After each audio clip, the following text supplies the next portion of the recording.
Assalamualaikum warahmatullahi wabarakatuh.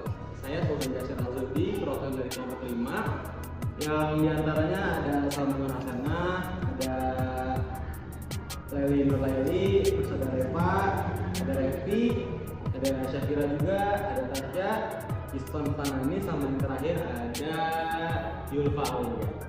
Nah, jadi di sini kita akan menyampaikan preferensi dakwah video dan podcast. Jadi ketika kita ingin memulai sebuah dakwah yang disalurkan dengan video atau podcast, kita harus melihat kacamata preferensi para pemirsa atau para mad'u. Nah, gimana sih cara kita agar si mad'u ini mempunyai ketertarikan atas dakwah kita yang melalui video dan podcast itu? Yang pertama, kita harus menyajikan konten-konten yang relevan. Relevan itu yang bagaimana si mad'u ini merasa konten itu berkaitan dengan apa yang dia lakukan gitu. Seperti contoh, kita melakukan kegiatan sehari-hari. Kegiatan sehari-hari itu sudah pasti dilakukan oleh semua orang kan. Nah, oleh karena itu kita akan menyajikan video atau podcast yang mengandung unsur keseharian gitu. Contoh, saya pernah memberikan contoh seperti di kantin Universitas Padjadjaran itu terdapat menu ayam katsu. Nah, ayam katsu ini lagi digemari oleh para masyarakat mahasiswa di Universitas Padjadjaran Bandung. Nah, kita akan mengangkat sebuah konten tentang bagaimana cara makan katsu ala Rasulullah Shallallahu Alaihi Wasallam. Kan para mahasiswa akan tertarik dengan hal tersebut, kayak wow, ternyata ada nih cara makan katsu yang sesuai dengan ajaran Rasulullah Shallallahu Alaihi Wasallam. Nah, itu contoh ya. Nah, konten-konten seperti itulah yang sekiranya terdapat relevansi terhadap mad'u. Nah, kita harus mengajukan konten-konten video dan podcast yang berkaitan dengan hal tersebut. Kemudian adalah gaya penyampaian yang menarik, ini juga penting nih. Nah, ketika kita mempunyai sebuah konten yang sudah relevan, yang sudah berkaitan dengan masyarakat, dengan mad'u, kita harus pula memiliki sebuah penyampaian yang menarik.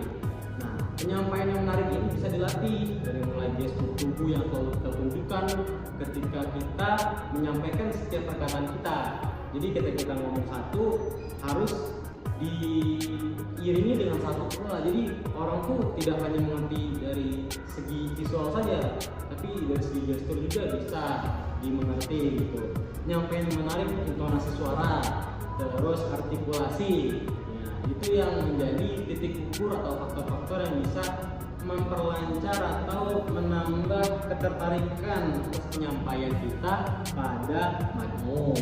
Yang ketiga itu kualitas produksi yang baik. Nah, jadi kualitas produksi ini sangat penting dalam penyajian video dakwah dan podcast.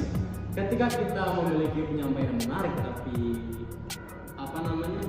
kualitas produksi kita lemah atau low gitu, itu akan menyebabkan ketertarikan mad'u atas konten kita menjadi low juga, menjadi lebih lemah juga gitu.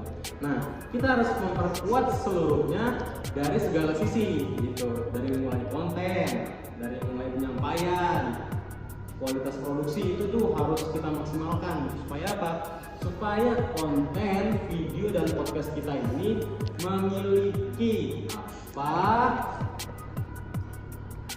hal yang menarik bagi masyarakat. Terus selanjutnya durasi yang sesuai. Nah, kalau kita bikin konten, kita bikin video atau podcast, kita harus memperhatikan durasi juga teman-teman, rekan-rekan, sahabat-sahabat ya. Durasi itu penting. Jadi jangan sampai terlalu lama, jangan sampai terlalu sebentar. Kalau terlalu sebentar nanti kadang orang merasa, waduh, ada yang menggantung nih dari konten tersebut. Kalau terlalu lama, ya bosan juga lihatnya gitu kan. Nah, jadi durasi itu sangat penting untuk kita perhatikan ya. Selanjutnya ada kesesuaian format gitu. Jadi format video yang kita sajikan sebagai konten harus sesuai gitu. Misalnya kita menyajikan untuk kalangan mahasiswa. Nah, coba gini, kita lihat mahasiswa Win contohnya, HP-nya apa sih paling kecilnya gitu kan, misalnya paling kecilnya iPhone 11 Pro Max misalnya kan, itu kan iPhone itu sudah bisa kita akses video yang berkualitas 4K gitu.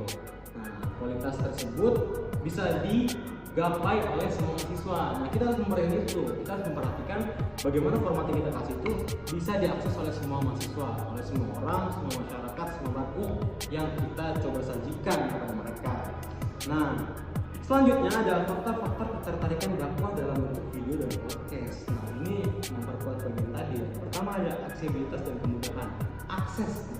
Jadi akses itu harus mudah yang kita sajikan kepada manusia itu supaya apa? Ya supaya mereka bisa menikmati kapanpun dan dimanapun. Satu itu aksesibilitas, akses, yang kedua keberagaman konten. Nah, konten itu ya harus beragam. Jangan sampai konten itu aja. Konten misalnya konten yang kita pertama bahas tentang makanan, selanjutnya makanan terus.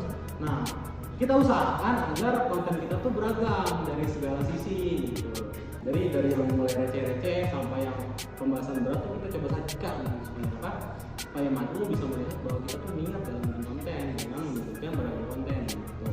Selanjutnya ada visualisasi dan interaktivitas gitu. Visualisasi yang menarik. Contoh, kita menyajikan para dai atau daiyah yang memiliki para sebut lukis. Itu salah satu daya jual walaupun tidak menjadi tolak ukur yang pasti gitu ya. Cuman itu bisa menjadi daya tarik para mahasiswa gitu. Kalau kita melihat contoh Ustaz Adi Hidayat, selain karena dia pintar, dia kan juga memiliki para salman tampak, bahan rupawan. Kita lihat saja oke dia pintar, oke dia solehah. Kenapa? Gitu kan. Ada hal-hal yang bisa kita nilai secara visualisasi ketika kita menyampaikan atau memberikan sebuah konten video atau podcast. Selanjutnya inspirasi dan motivasi. Nah, ketika kita menyajikan konten video atau podcast harus disertai inspirasi dan motivasi di dalamnya. Jadi bagaimana supaya orang yang melihat konten kita itu mendapatkan inspirasi dan motivasi supaya orang-orang betah melihat konten kita. Konten kita bisa jadi salah satu yang dituju oleh mereka gitu. Jadi kalau misalnya orang melihat konten kita, selain dia mengincar ilmu yang bermanfaat, dia mengharapkan sebuah motivasi dari itu karena kita sebelumnya sudah memberikan motivasi dan mereka termotivasi. Nah, selanjutnya mereka mengharapkan hal tersebut dari konten kita. Itu bisa menjadi daya tarik manual atas diri kita. Lalu yang terakhir ada kualitas produksi yang tadi ya. Jadi kita harus memikirkan matang-matang ketika ingin memproduksi sebuah konten, video atau podcast. Dari mulai script writer, dari mulai cameraman-nya gitu. Jadi segala hal harus kita persiapkan dengan matang supaya bisa memaksimalkan dari aspek